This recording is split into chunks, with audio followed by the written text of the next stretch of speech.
Take two, let's see how this goes. Still trying to figure out all this gear, trying to make sure that it's all set up properly. It is a pain in the ass, let me tell you. But anyway, so good. We'll get through this bit and then we'll head onto some tarmac road in a minute. Maybe that's what this bike needs, is a bit of pace. And I can see that camera just flopping around. Maybe this ain't the best setup for dirt. You've got that pole. What size is this pole? 4 or 5 feet? Anyway, I'm finding the sweet spot for this bike is in between 90 and 100 Ks, sitting on 100, doing maybe about 5,600, 700 revs. Apparently the 15 tooth sprocket will cut that down about 500 revs. So we'll test it, we'll see how it goes. All right, bit of open dirt here.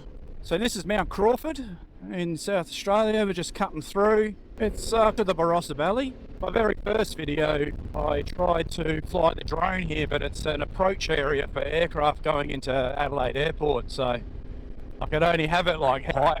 This is a logging area here, so got to watch out for the trucks as well. But you can get up to some speed, which is nice. But these gravel roads, they are so slippery at the moment in Australia because we just haven't had any rain since Christmas, I reckon, and everything is dry. And I think that last rain, when it absolutely pelted down, has just washed rocks everywhere. So got to be careful. That's what I was saying about these tyres. I just don't trust them. But I think this is what this bike's built for. It's just built for these nice gravel roads. It's not an enduro bike. It's not meant to be rock hopping and doing jumps, and even though you see it on YouTube, and I think that's a discredit to this bike.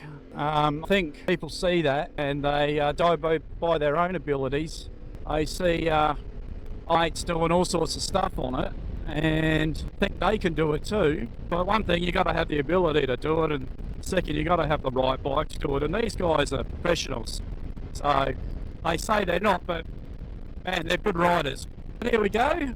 Yeah, it's just that sweet spot I was telling you about. Hopefully you can hear me. I'm sitting on 95, doing just under 5,500 revs. But I think, yeah, that 15 tooth sprocket, I reckon it's worth a go. This is a noisy helmet. I haven't got my other helmet on today. That thing weighs half as much and is just so comfortable.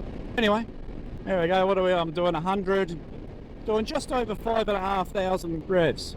I find this bike, for me, I'm 6 foot, is so comfortable with this rally seat on. The seat is so soft. The other seat, it's also comfortable, but this one just good on your bum, especially if you're doing longer rides.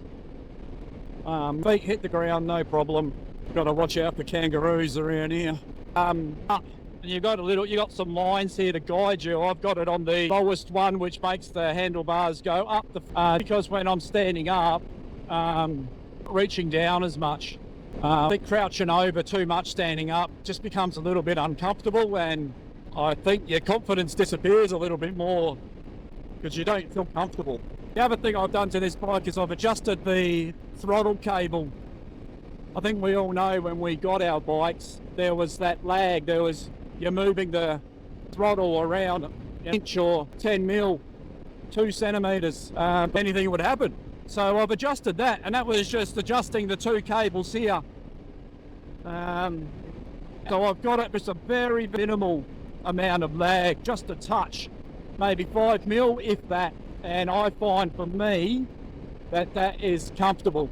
It's still jerky. I've done no ECU mapping. I've done no else to the bike. It is purely stock. And this reservoir is looking empty. I think it's called Warren Reservoir. That's better.